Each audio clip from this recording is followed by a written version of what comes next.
project you've been working on for the last few months on interval detection and what we can see in the future on that one. Yeah, that's a pretty cool new features that we have.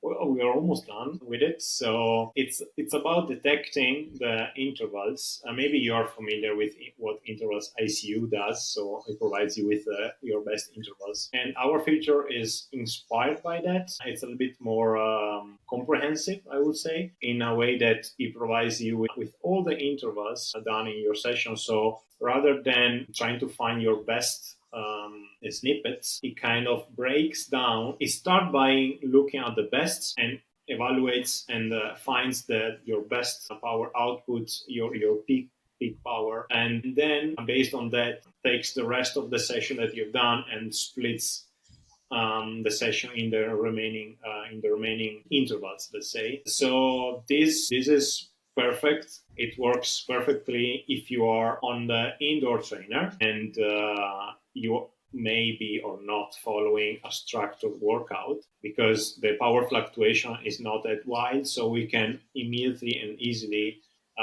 identify what you've done. So imagine you're even like following, for example, let's get practical. So you are following like a specific workout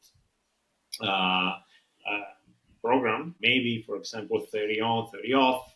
You have different like series, different of various lengths, and you may not. We all know, right? We see the beginning of the interval, and we try to. It takes time to reach your target wattages and power. So if you are looking specifically only at the 30 seconds prescribed, that interval, that lap, basically, your device is gonna underestimate your effort, because the moment you start it, you're probably around like really baseline power wise, and then you spike up, and it takes 4, 5, 6, 7 seconds maybe to do that. And with this feature, instead, we precisely find in this case the 25, 26 seconds that you push your hardest, or maybe zone 5, zone 6, or what you do when you do your intervals. And so we can evaluate your efforts in